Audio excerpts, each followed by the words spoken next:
Hi everyone, Lisa Haven here, and what I'm about to show you in this video is something that you've likely never seen or heard before. What am I talking about? I'm talking about an interview from the 1950s with Mike Wallace and Rod Serling. Now, if you don't know who Rod Serling is, he is a TV producer back in his day in the 1950s and also a screenwriter and a narrator. He's most famously known for his television series, The Twilight Zone. Well, now that I have your attention in that particular interview, what you're going to find out is that Rod Serling was severely censored even during the 1950s for some of the things that he tried to do. But don't take my word for it. Take a listen to that clip. Well, we hear a lot about censorship of the writer on TV. We've heard a good deal about it in your own case especially. Well, depending, of course, on the thematic treatment you're using, if you have the temerity to try to dramatize a theme that involves any particular social controversy currently extant, then you're in deep trouble. Wow. Those are not my words, but those are the words of Rod Serling, who himself was censored by big money in Hollywood, by advertisers, saying anything that was socially controversial was off limits. Kind of sounds a lot like what they're doing today to channels like mine and multiple others, where we're censored to oblivion on the internet because we're not allowed to say certain things that might be controversial or might be true in our matter. You see, what was happening in the 50s is still happening today. Now, Rod goes on a little further to discuss with Mike Wallace a little thing called pre-censorship. Take a listen. Pre-censorship. How does that work? Pre-censorship is a practice, I think, of most television writers. I can't speak for all of them. This is the prior knowledge of the writer of those areas which are difficult to try to get through.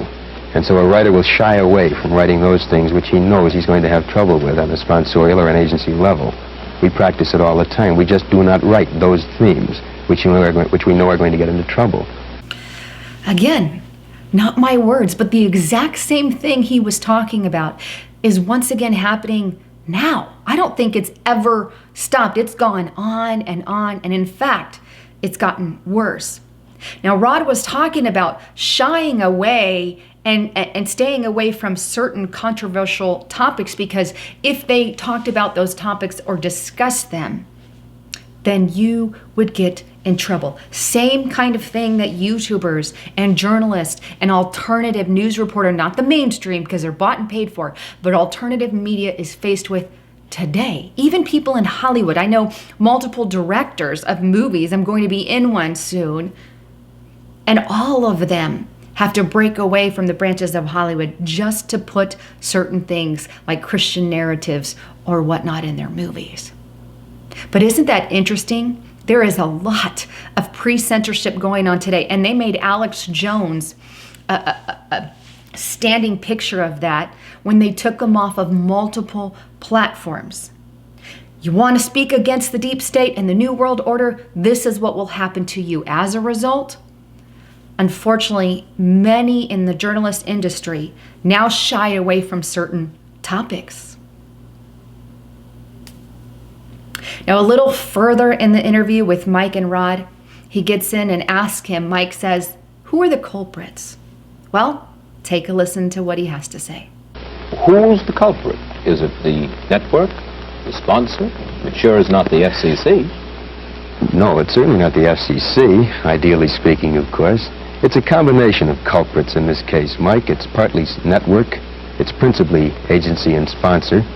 In many ways, I think it's the audience themselves. So the culprit is the network, the agency, the sponsor, and he even makes mention of the audience. Because a lot of nowadays audience is being manipulated and brainwashed and controlled, like many on the left have no idea how far the rabbit hole goes. And so they go in with the in crowd, but not just that. He mentioned two big ones there: network, agency, and advertisers. You see, he went on to discuss, and I'm going to play the clip for you in a moment, how advertisers would deny certain things in his videos, and he'd have to change them because the advertiser didn't like that particular word associated with their product. Take a listen to what he says about that. Other evidences and instances of intrusion by sponsors, for example, on Playhouse 90, not a year ago, a lovely show called Judgment at Nuremberg. I think probably one of the most competently done and artistically done pieces that 90's done all year. In it, as you recall, mention was made of gas chambers, and the line was deleted. Gas chambers had to be removed because it was too controversial for the advertisers. Kind of like something happening today. Remember the YouTube ad apocalypse? Where there was one ad that came across a video the video wasn't approved by the ad sponsor, and as a result, let's pull them all. Because there's a lot of power in that. Same exact thing that happened with the ad apocalypse happened to Rod Serling. So in a nutshell, what did Rod think about it all? Well, take a listen. Somebody asked me the other day if this means that I'm going to be a meek conformist. And my answer is no, I'm just acting the role of a tired nonconformist. And I don't want to fight anymore. I don't want to fight anymore. I don't want to have to battle sponsors and agencies. I don't want to have to push for something that I want and have to settle for second best. I don't want to have to compromise all the time. I think it's criminal that we're not permitted to make dramatic note of social evils as they exist, of controversial themes as they are inherent in our society. I hear you, Rod. I'm sick and tired of all of it as well. Sick and tired of the censorship. He says he doesn't want to conform. He's sick of giving in. And he also said he's not permitted to say certain things, and he's tired of it. Are you? You see, we're faced with the same problem today that Rod was faced with back in the 1950s. Although it's taken on a whole new ballgame today and ignited times 50. The amount of censorship and the amount of undercover truth that's being pushed down is massive. It's not only, it's a little flame back in Rod's day, and it's turned into a raging fire today. I encourage you, stand up for the freedom of the internet. Listen to the ploys and cries of Rod Serling. Call your senators and congressmen and let them know that you do not stand with censorship of the internet. Anyhow, I love you guys. Please don't forget, speaking of censorship, don't forget to check out hidewithlisa.com. It's a virtual shield VPN. What is a VPN?